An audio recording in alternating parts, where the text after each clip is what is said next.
আসসালামু আলাইকুম। আজকে আমরা উদ্ভিদ শারীরতত্ত্ব আহ, আসসালামু আলাইকুম। আজকে আমরা জীববিজ্ঞান প্রথম পত্রের উদ্ভিদ শারীরতত্ত্বের খনিজ লবণ পরিশোষণ এখানে তোমাদের যেমন আছে ধরো তোমাদের ম্যাক্রোমৌল মাইক্রোমৌল এবং ম্যাক্রো এবং মাইক্রোমৌল মোট কতগুলো এগুলো এনে তোমাদের অনেক সময় এমসিকিউতে আসে নিচের কোনটি মাইক্রোমৌল নিচের কোনটি ম্যাক্রোমৌল। তো আমরা খুব সহজেই আজকে এটা মনে রাখতে পারবো। দেখুন যে খনিজ লবণ পরিশোষণ আসলে অত্যাবশ্যকীয় উপাদান এবং প্রকারভেদ অ্যাপিস্টাইন এটি উদ্ভিদের স্বাভাবিক বৃদ্ধি এবং জীবনচক্র সম্পন্ন করার জন্য কয়টি উপাদানকে আবশ্যকীয় বলছে? 17টি উপাদানকে আবশ্যকীয় বলছে। এর মধ্যে দেখো কার্বন হাইড্রোজেন এবং অক্সিজেন এই তিনটি ছাড়া বাদ বাকি সবগুলো কোথা থেকে? মাটি থেকে শোষণ করে। তাহলে তোমরা এটা কিভাবে মনে রাখবা? অর্থাৎ দেখো আমরা জানি অ্যালডিহাইড মূলক থাকে কি সিএইচও, অর্থাৎ সিএইচও অর্থাৎ কার্বন হাইড্রোজেন এবং অক্সিজেন ছাড়া সবগুলো কোথা থেকে? মাটি থেকে শোষণ করবে। তাহলে আসতে পারে তোমাদের কোশ্চেন নিচের কোনটি বায়ু থেকে শোষণ করে না, অর্থাৎ মাটি থেকে শোষণ করে। তোমাদের অনেকে হয়তো কোশ্চেনটা ভুল করতে পারো, অবশ্যই এটা ঠিক করবে, এটা তোমাদেরকে কোশ্চেন থাকতে পারে। দেন আমরা পুষ্টি উপাদানের প্রকারভেদের উপর ভিত্তি করে এটাকে তিনটা ভাগে ভাগ করা হয়। দেখো ম্যাক্রোমৌল মাইক্রোমৌল এবং উপকারী মৌল এটা বিশেষ উদ্ভিদে পাওয়া যায়। তো ম্যাক্রোমৌল যেটা অধিক পরিমাণে সবচেয়ে বেশি পরিমাণে প্রয়োজন তার নাম কি? এগুলো হচ্ছে ম্যাক্রোমৌল। এবং যেটা একটু কম প্রয়োজনের তুলনায় কম প্রয়োজন সেটা হচ্ছে গিয়ে মাইক্রো। দেখো মাইক্রো গাড়ি সব জায়গায় পাওয়া যায় না, তো এটা কি মাইক্রো যেগুলো একটু কম। তো সেইটা কিভাবে মনে রাখবা? এটার ক্ষেত্রে যে মাইক্রো কি পাওয়া যায়? কম, প্রয়োজনের তুলনায় কম আর কি। সাধারণভাবে এটা কয়টা আছে মৌল? 8টি। এবং ম্যাক্রোমৌল মোট কয়টা? 9টি। তো সিলিকন সহ মোট কয়টা? 10টা। তোমরা সিলিকন বাদে অর্থাৎ সাধারণটা মনে রাখবা 9টি, আর যদি সিলিকন দিয়ে দেয় তাহলে সেক্ষেত্রে 10টা। দেন তারপরে আসি বিশেষ উপমৌল, অর্থাৎ সরি বিশেষ উদ্ভিদে উপকারী মৌল। যেমন দেখো সিলিকন অর্থাৎ ঘাসের বৃদ্ধির জন্য একটা উপকারী মৌল যেটার নাম সিলিকন, এসআই। দেন সোডিয়াম এটা সি4 উদ্ভিদের জন্য। সিন জাতীয় উদ্ভিদের জন্য কি কোবাল্ট, সোডিয়ামের সংকেত Na। দেন কোবাল্ট সিও। এবং আয়োডিন যেটা আই দ্বারা প্রকাশ করা হয়, এটা কি সামুদ্রিক শৈবালের অর্থাৎ এই বিশেষ উদ্ভিদগুলোর জন্য এই মৌলগুলো কি প্রয়োজন অর্থাৎ উপকারী। দেন তারপরে আসি ম্যাক্রোমৌল এবং মাইক্রোমৌল, অর্থাৎ এটা 2 নম্বর। ম্যাক্রোমৌল এবং মাইক্রোমৌল এর মধ্যে আমরা দেখো মোট মৌল আমাদের কয়টা? 17টা।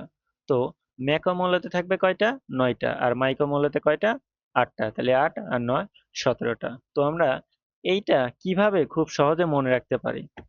দেখো আমরা যেকোনো একটা মনে রাখবো, হয় ম্যাক্রো মনে রাখবো অথবা মাইক্রো মনে রাখবো। তো আমরা ম্যাক্রোটা কিভাবে মনে রাখবো? দেখো এটা মনে রাখবা এমজিকে, এমজিকে ক্যান সপস, এমজিকে ক্যান সপস অর্থাৎ ক্যাফে ফর সপস ওটা বাদ দিয়ে আমরা ছোট্ট একটা নিয়ে এসেছি এমজিকে ক্যান ফর সপস। খুব সহজে মনে রাখতে পারবো, সপস তো তোমরা প্রায় খেয়ে থাকো। তো দেখো এমজি এটা কি ম্যাগনেসিয়াম, কে তে পটাশিয়াম, সি এ ক্যালসিয়াম, এনতে নাইট্রোজেন।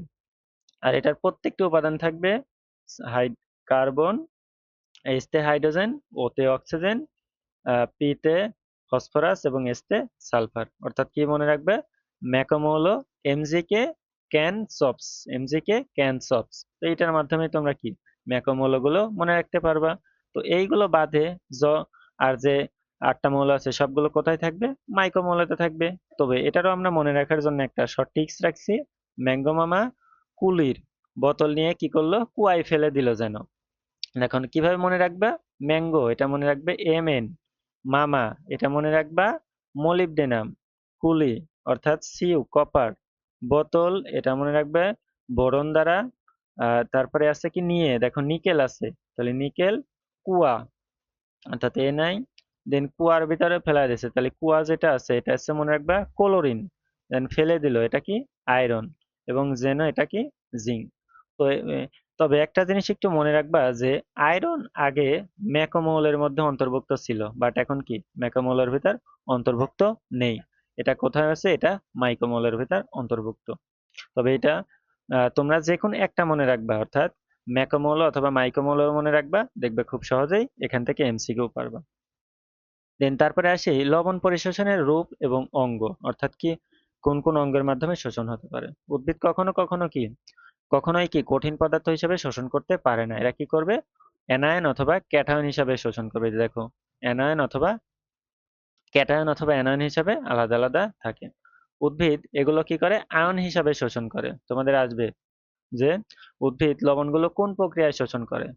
আহ, অ্যানা আম, আয়ন হিসাবে শোষণ করে, হয় ক্যাটায়ন হয় অ্যানায়ন। আয়নগুলো শোষণের গতি সমান নয়। ওকে, কিছু কিছুর ক্ষেত্রে কি অনেক বেশি দ্রুত এবং কিছু কিছুর ক্ষেত্রে কি খুব স্লো, অর্থাৎ লোয়েস্ট। দেখো এখানে সবচেয়ে দ্রুত গতিতে, খুবই গুরুত্বপূর্ণ তোমাদের জন্য এমসিকিউতে থাকবে যে কোন আয়ন সমূহ সবচেয়ে দ্রুত গতিতে শোষণ হয়। সবচেয়ে দ্রুত গতিতে শোষণ হয় পটাশিয়াম আর নাইট্রেট আয়ন। আর সবচেয়ে ধীর গতিতে যেটা শোষণ হয় কি কি আছে? ক্যালসিয়াম এবং সালফেট আয়ন। খুবই ভালো করে মনে রাখবা, এইখান থেকে তোমাদের এমসিকিউ আসার সম্ভাবনা শতভাগ।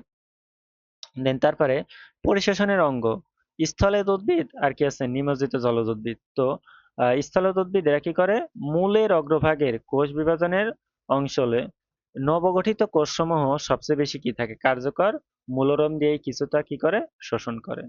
আর নিমজ্জিত জলজ উদ্ভিদ যারা কি জলে বাস করে আর কি, অর্থাৎ জলের মধ্যে যারা নিমজ্জিত, তারা কি করবে? সমগ্র অঙ্গ দিয়েই কি পরিশোষণ করবে। যেটা স্থলজ মানে জলে বাস করে বাট এটা কি সম্পূর্ণ নিমজ্জিত নয়, তারা কি করবে? মূলের অগ্রভাগ দিয়ে শোষণ করবে। আর যেটা সম্পূর্ণ অর্থাৎ নিমজ্জিত, তারা কি করবে? সকল অঙ্গ দ্বারাই শোষণ করবে। দেন তারপরে এখানে তোমাদের এমসিকিউ দিয়েছি, নিচের কোনটি সবচেয়ে দ্রুত গতিতে শোষণ হবে? পটাশিয়াম এবং নাইট্রেট, অবশ্যই মনে রাখবা। দেন বলছে নিচের কোনটিতে সিলিকন এর মৌল, অর্থাৎ সিলিকন কোন মৌলটার জন্য?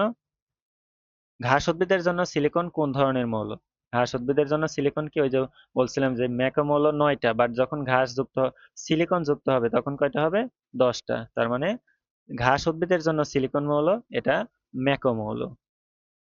দেন তারপরে ক্লোরোফিল অণু গঠনের জন্য অত্যাবশ্যকীয় মৌল কোনটা? এটা হচ্ছে তোমাদের ম্যাগনেসিয়াম, এটাও ম্যাক্রোমৌলের মধ্যে। তবে আমরা এখানে এমসিকিউ অল্প রাখছি, তোমরা একটু উপরেগুলো খুব ভালো করে দেখবা। ইনশাল্লাহ আশা করি তোমরা ম্যাক্রোমৌল মাইক্রোমৌল খুব সহজেই এখান থেকে দিতে পারবা। আশা করি তোমাদের পরীক্ষায় এই স্লাইড থেকে, এখান থেকে তোমাদের একটা এমসিকিউ ইনশাল্লাহ থাকবে।